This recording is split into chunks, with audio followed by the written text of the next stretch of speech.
స్వీయ జనగణన 2027లో ప్రతి ఒక్కరూ డిజిటల్ ఫార్మేట్లో నమోదు చేసుకోవాలని ఎమ్మెల్యే డాక్టర్ చదల్వాడ అరవింద్ బాబు అన్నారు. సోమవారం స్థానిక గుంటూరు రోడ్డులో గల ఎమ్మెల్యే కార్యాలయంలో ఏర్పాటు చేసిన విలేకరుల సమావేశంలో వివరాలు వెల్లడించారు. 15 ఏళ్ల విరామం తర్వాత దేశవ్యాప్తంగా జరుగుతున్న 16వ జనగణన 2027 2 దశల్లో జరిగే ఈ మహాగణనలో తొలి దశ ఇంటి జాబితా గృహగణన ఏప్రిల్ 1 నుంచి సెప్టెంబర్ 30 వరకు కొనసాగనుంది. రెండో దశ జనాభా గణన 2027 ఫిబ్రవరిలో చేపడతారు.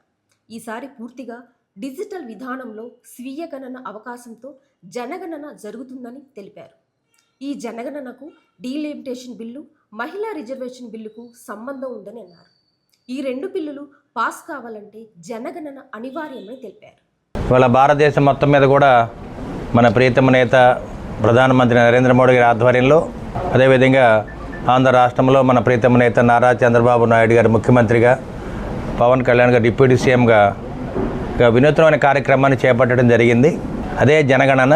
మనకి 2016 తర్వాత మళ్ళీ జనగణన మొదలుపెట్టడం జరిగింది. 15 ఏళ్ల తర్వాత ఈ కార్యక్రమాన్ని మొదలుపెట్టడం జరుగుతుంది. ఈ కార్యక్రమాన్ని విజయవంతంగా ప్రజల్లోకి తీసుకెళ్ళి ప్రజలందరూ కూడా మరి మొదటి దశలో ఏప్రిల్ 15 నుంచి ఏప్రిల్ 30 దాకా స్వీయ సెన్సెస్, సెల్ఫ్ సెన్సెస్ అన్నమాట. ఎవరికి వాళ్ళు జనగణన జనాభా లెక్కలు నమోదు చేసుకోవాలి. యాప్లోకి ఎంటర్ అయిన తర్వాత మైటీడీపీ యాప్, అదేవిధంగా గవర్నమెంట్ యాప్ కూడా ఉంది. ఎవరికి వాళ్ళు చదువుకున్న వాళ్ళు కానీ, నాయకులు, కార్యకర్తలు అందరూ కూడా, ఆఫీసర్లు, మీడియా సోదరులు అందరూ కూడా ఎవరికి వాళ్ళు సెల్ఫ్ సెన్సెస్లో ఎంటర్ అవ్వాలి. ఈ కార్యక్రమాన్ని చదువుకున్న వాళ్ళందరూ కూడా యాక్టివ్గా చేయాలి. ఈ విధంగా చేయటం వల్ల మరి ప్రభుత్వం మీద చాలా భారం తగ్గుద్ది. అదేవిధంగా రెండో విడత సెన్సెస్లో మరి ప్రభుత్వ పరంగా ఎన్యూమరేటర్లు అందరూ కూడా ప్రతి ఇంటికి వెళ్తారు.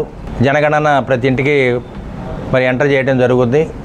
అదేవిధంగా హౌస్ మ్యాపింగ్ ఒకటి, హౌస్ గణన ఒకటి, ఈ 2 కూడా ఎంటర్ చేయడానికి ప్రభుత్వం సిద్ధంగా ఉంది. అంటే ఈ విధంగా చేయటం వల్ల ఇది డేటా ఎంట్రీ అనమాట. కొత్త రకంగా ఇంతకుముందు మాన్యువల్గా చేసేవాళ్ళం, ఇవాళ అయితే డిజిటల్ ఎంట్రీ అనమాట. డిజిటల్ ద్వారా వాటన్నిటిని కూడా ప్రతి వ్యక్తి యొక్క మరి ఆధార్ కార్డు నమోదు చేసుకున్నట్టు జనగణనలో ప్రతి వ్యక్తి పేరు నమోదు చేసుకుంటాము.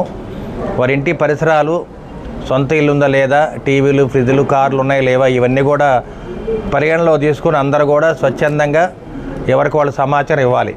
ఈ విధంగా ఇవ్వటం వల్ల మన ప్రభుత్వం యొక్క పనితీరు కానీ, మన జీవన యొక్క శైలి కానీ, మన ఆర్థిక పరిస్థితులు కానీ ఇవన్నీ కూడా తెలియజేయడానికి ఇవాళ మరి జనగణన, మరి హౌస్ గణన ఇవన్నీ కూడా మొదలుపెట్టడం జరిగింది. దీన్ని ప్రతిష్టాత్మకంగా మరి ప్రజల్లో తీసుకెళ్ళడానికి మరి నర్సరావుపేట, పల్నాడు జిల్లా హెడ్ క్వార్టర్లో నిన్న 5K రన్ కూడా పెట్టడం జరిగింది. అంటే ప్రజల్లోకి దీన్ని తీసుకెళ్ళి ఈ కార్యక్రమాన్ని సత్వరంగా అమలు చేయడానికి, స్పీడ్గా అమలు చేయాలని ఆ కార్యక్రమాన్ని మొదలుపెట్టడం జరిగింది.